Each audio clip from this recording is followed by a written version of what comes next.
Alors j'ai un parcours un peu compliqué. J'ai commencé par faire des études de physique. Donc j'ai obtenu une licence de physique. Et j'ai bifurqué ensuite à la fin de ma licence de physique sur une licence de mathématiques. Donc alors la licence, quand on dit licence à notre époque, c'était juste la 3e année. Donc le DUG était commun maths physique et donc j'ai fait ensuite une licence de maths. Et je me suis préparé au concours de professeur de mathématiques ou professeur de maths physique en lycée professionnel. Et j'ai eu ce concours, donc j'ai été prof en lycée pro après mon service. Donc j'ai eu le concours du PLP, prof en lycée professionnel. Donc j'ai été, après mon service national civil, j'ai pu enseigner pendant une dizaine d'années en lycée pro. Et mon parcours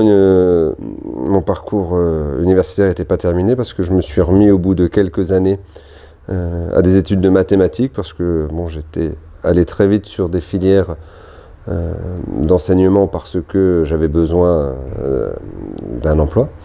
Et donc pendant que j'étais prof, je me suis remis aux études de mathématiques. J'ai obtenu un master en 4 ans à demi-vitesse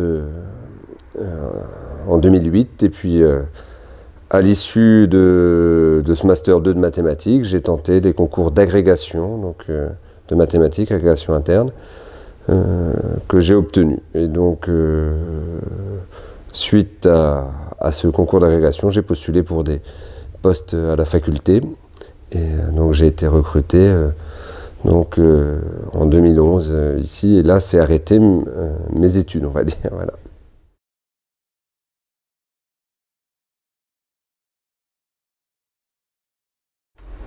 Alors, pour effectivement mon parcours professionnel, donc ça a été 10 ans d'enseignement, 12 ans d'enseignement en lycée professionnel, donc avec auprès de lycéens de BEP et de Bac Pro, donc des étudiants un petit peu en difficulté, des lycéens en difficulté, là, avec des... Effectivement, c'était pas toujours simple, parce que c'était un public compliqué, qui demandait pas mal d'énergie. Et donc, après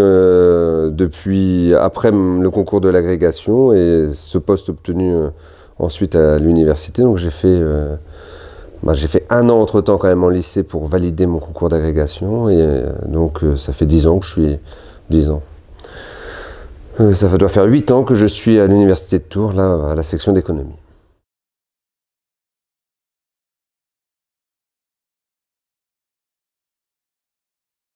Alors d'abord j'aimais beaucoup la physique au lycée, mais en fait plus particulièrement on s'aperçoit qu'on fait aussi des études en fonction des professeurs que l'on a.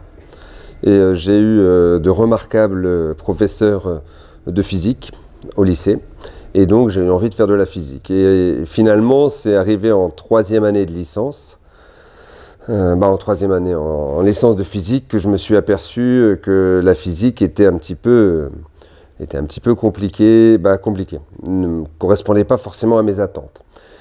Et bon, j'étais déjà salarié, j'étais surveillant pendant que je faisais mes études de physique, donc si je reviens un peu en détail, parce que j'ai été vite sur mes études, j'ai été en échec, disons que j'ai pas pu assister au TP, donc j'ai redoublé ma licence de physique pour assister à mes 50 heures de TP.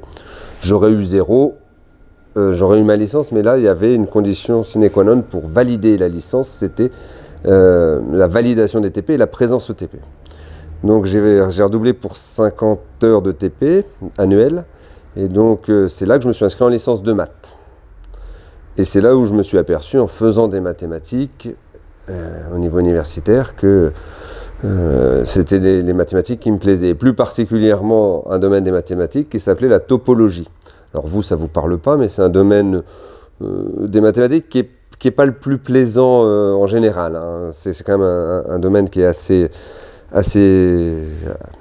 difficile. Et moi, ce domaine-là m'a plu et j'ai dit, c'est des maths qu'il faut que je fasse. En fait, je me suis trompé, je me suis embarqué dans des études de physique qui ne me convenaient pas. Et au final, c'est les maths qui m'ont plu. D'où aussi, après avoir obtenu ce concours de professorat en lycée pro, l'envie de vouloir continuer, quoi. Après mes 5 années, j'ai eu cette envie de voir si je pouvais aller plus loin que le niveau licence de maths. Et c'est pour ça que j'ai fait un master. Alors, si on va être précis, un master en analyse fonctionnelle, qui est un domaine des mathématiques. Alors, disons un master 1 très très généraliste et un master 2 orienté vers l'analyse fonctionnelle, qui ne m'est pas utile dans l'enseignement que je fais actuellement en licence d'économie. Hein. C'est une branche des mathématiques particulière. Et si on regarde mes diplômes, je n'ai pas fait beaucoup de statistiques et de probabilités. Hein. J'ai fait au moment où je faisais des études de mathématiques à Tours, la licence de mathématiques, il y avait très peu de probabilités, voire pas du tout. Donc ça venait, c'est plus en master que j'ai travaillé les probas, quand j'ai repris mes études, mais les probabilités n'étaient pas enseignées, on en faisait ce qu'on appelle de la théorie de la mesure, qui est une branche nécessaire pour faire des probabilités proprement. Et c'est pour les concours d'enseignement que je me suis mis aux probabilités. L'agrégation de mathématiques est un concours très général. C'est-à-dire qu'il n'est pas du tout spécialisé. Alors moi j'ai passé l'agrégation interne, hein, puisque j'étais déjà enseignant. Et le concours d'agrégation interne est un concours avec un spectre très large des mathématiques, mais pas forcément très poussé. Alors, bon, ceux qui sont un petit peu en difficulté pour l'agrégation pourront remettre en cause cet avis du fait que ce ne soit pas très poussé, mais disons que c'est surtout l'ampleur du programme qui est à couvrir, qui est difficile.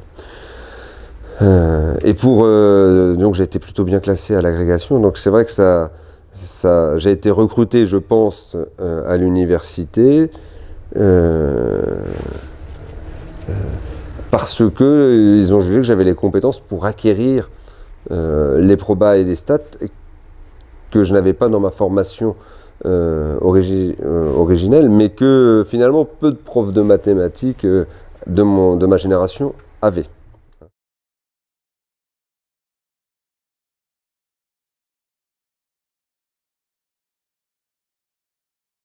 Concrètement, arrivé en licence de mathématiques, ce qui s'ouvrait à moi éventuellement après l'obtention de la licence, c'était soit de faire une école d'ingénieur, soit de tenter des concours.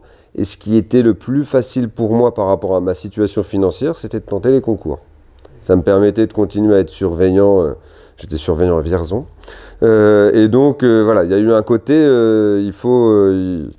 qu'est-ce qui est faisable avec un salaire? Alors c'est vrai que j'aurais pu tenter des écoles d'ingénieurs et envisager des prêts étudiants. Hein. Mais c'est vrai que j'ai continué dans cette voie et puis j'avais pas non plus d'aversion sur l'enseignement. Hein. Le contact avec les jeunes, étant surveillant, je voyais bien que les relations pouvaient s'établir de manière tout à fait saine et correcte, sans avoir faire preuve de surautorité ou de voilà. Donc je me suis dirigé vers cet emploi. Pour être franc, ma première année d'enseignement dans un lycée où il y avait beaucoup d'enfants qui venaient d'une ZUP a été compliquée. Et je me disais, je ferais peut-être pas ça toute ma vie. Puis dès la deuxième année d'enseignement, ça s'est mieux passé. Voilà, avec l'expérience, les choses sont rentrées dans l'ordre en termes d'autorité avec ce public difficile. Et puis, la question ne s'est pas posée ensuite de bifurquer sur d'autres métiers.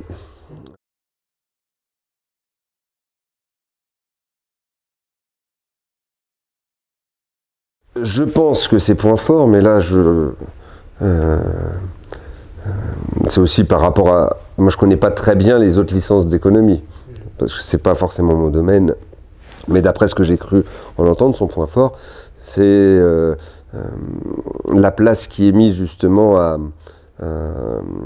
aux outils quantitatifs, donc notamment les mathématiques, les statistiques, qui permettent ensuite de modéliser et d'avoir un bon niveau en économétrie, je pense, à l'issue de la licence à Tours. Second point fort, c'est d'être académique, dans le sens que microéconomie et macroéconomie ont une bonne part dans l'enseignement. Et donc sur les fondamentaux, au cours de ces 6 années, vous avez les bases théoriques en micro et macro, et les bases mathématiques qui permettent de pouvoir mathématiques et quantitatives, c'est-à-dire quand je mets mathématiques, il y a aussi l'aspect R, logiciel de statistique, ce qui vous est enseigné maintenant aussi en VBA et voilà, tous ces outils informatiques qui sont nécessaires dans la pratique. Donc ça vous forme à pouvoir envisager n'importe quel master. Et ça, c'est son point fort. Son point faible, bah, je ne sais pas si je vous le dis. non, pas oui.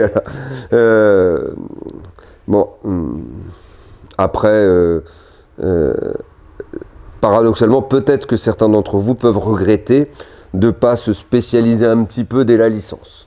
Peut-être. Alors vous avez les parcours économiste d'entreprise et économie internationale qui dépendent des effectifs, etc. Donc il y a qui offre peut-être une connotation, peut-être que c'est celle-ci, peut-être le défaut, c'est de s'orienter, d'être très généraliste avec une seule orientation possible, éventuellement. Mais bon, sincèrement, au vu des étudiants qui poursuivent dans des masters en dehors de Tours, disons qu'on a une bonne idée de ce que... disons que la licence se positionne plutôt bien. Les étudiants, mis à part s'ils vont dans des masters à très très forte concurrence théorique, s'en sortent généralement bien, même dans des domaines qui... La base est là, donc ça c'est son point fort.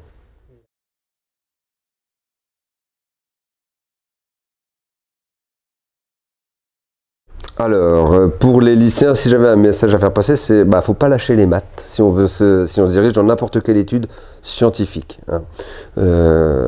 Et des sciences, il y en a quand même dans beaucoup d'endroits. En économie, c'est une science, hein, donc il y a besoin des mathématiques.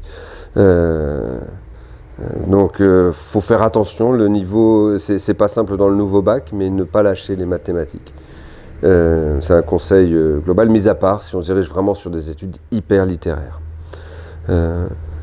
Pour les premières années, eh bien, il faut apprendre à persévérer. Je pense que persévérer dans l'effort, souvent on est un petit peu décontenancé en première année parce qu'il n'y a plus le même encadrement. Vous êtes plus laissé en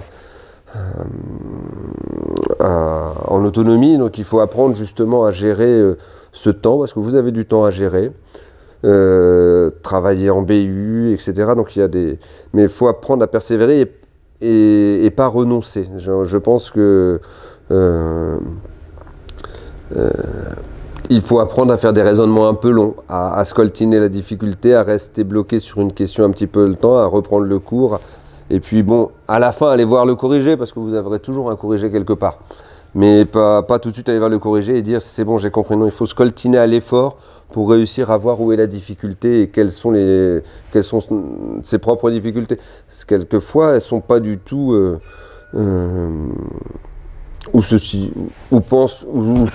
comment dire, la difficulté que l'étudiant peut rencontrer, peut-être pas à l'endroit où je le suppose.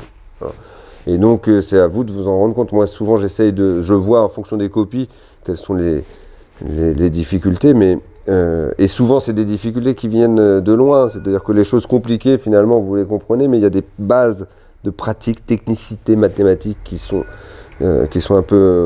pas toujours acquises. Donc, pas hésiter non plus à de temps en temps avoir l'humilité de se dire là, il faut que je repasse 2 heures sur cet aspect mathématique que j'ai. Malheureusement, je fais encore des erreurs là-dessus. C'est peut-être du niveau collège, oui, mais c'est pas grave. Je repasse 2 heures et puis je m'aperçois que oui, c'est juste une question d'entraînement.